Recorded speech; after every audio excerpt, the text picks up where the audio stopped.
in this question we can see that all the choices are whole numbers. तो ये हमारे जितने भी हैं वैल्यूज, या तो रूट अंडर या तो क्यूब रूट, सभी का वैल्यू हमारा होल नंबर में आएगा. तो the purpose of this question is to find the square root value and cube root value. तो फोर्थ पार्ट जब हम देख रहे हैं यहाँ पे 64, इसका तो वैल्यू हमारे पास 4 है डायरेक्ट. ठीक है, अब हम सोचते हैं इस वैल्यू का. इस वैल्यू में हम देख रहे हैं कि ये हमारे पास क्यूब रूट में है, और इसमें राइट हैंड साइड से जब पेयरिंग करते हैं तो first pair is this and second group is this. इसका मतलब कि 2 डिजिट का नंबर आएगा इसका क्यूब रूट. तो राइट हैंड साइड में 10648 पे राइट हैंड साइड का जो ग्रुप है, इसके कारण हमारे पास वैल्यू 2 आएगा. क्यों? 8 से हम सोचते हैं, 2 का क्यूब 8 होता है. ठीक है, 8 का क्यूब रूट 2 होता है. इस हिसाब से हम लोगों ने इसको 2 ले लिया.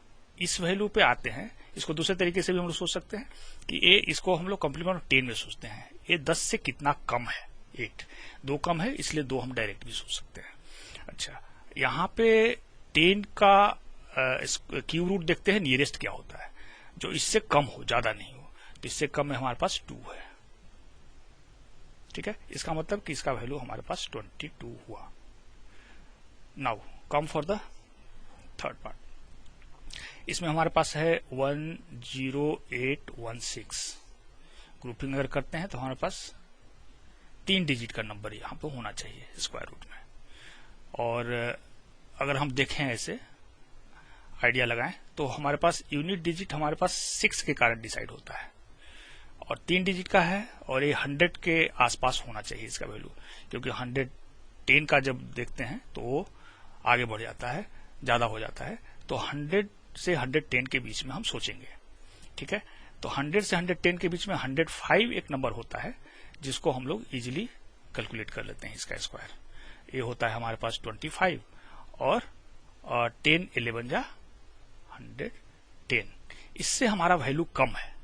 This value is lower than this. तो इससे कम है, इसका मतलब कि हम ये सोचेंगे कि हमारे पास यूनिट प्लेस पे होना क्या चाहिए.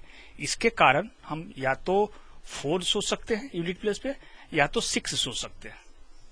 ठीक है, और 105 से कम है, इसका मतलब कि 104 हमारा वैल्यू होना चाहिए. तो यहाँ पे हम लोग 104 लेते हैं. ठीक है, फॉर द फर्स्ट पार्ट, इस पार्ट के लिए हम लोग देखते हैं कि इसका स्क्वायर रूट क्या होगा. 1849. ठीक है, 2 ग्रुप है, 2 का. इस 9 के कारण हमारे पास क्या क्या सोच सकते हैं हम लोग, या तो यूनिट डिजिट में 3 होगा या तो 7 होगा. ठीक है, और यहां के लिए हम लोग जब सोचेंगे तो 4 जा 16, नियरेस्ट लोअर वैल्यू हमारे पास 4 आता है. और जब इसको कंपेयर करते हैं 43 होगा या 47 होगा, तो फिर हम 45 को देखते हैं कहां पे आता है. तो 45 हमारे पास आता है 25, एंड 4 5 जा 20. 45 के स्क्वायर से कम है. ठीक है, इसका मतलब कि 43 होना चाहिए, 47 नहीं होना चाहिए. तो ये वैल्यू आ गया हमारे पास 43. अब हमारा सॉल्यूशन यहां से निकलेगा. तो 43 और 104 इसको जोड़ते हैं तो हमारे पास क्या आता है 147. ठीक है, उसके बाद इसमें से 88 को माइनस करना है. अब 88 को माइनस करने के लिए हम क्या सोच सकते हैं, या तो सीधा का सीधा माइनस कर ले, या तो हम सोचें कि पहले 100 इसको 100 के टर्म में सोचे. तो 100 से कितना कम है, 12 कम है. इसका मतलब कि 47 में 12 को ऐड करना है. ठीक है, क्योंकि आप जब 100 माइनस करते हैं तो 47 बचता है. 100 आप ज्यादा माइनस कर रहे हैं, 12 ज्यादा माइनस कर रहे हैं, इसका मतलब कि 12 को ऐड करना है.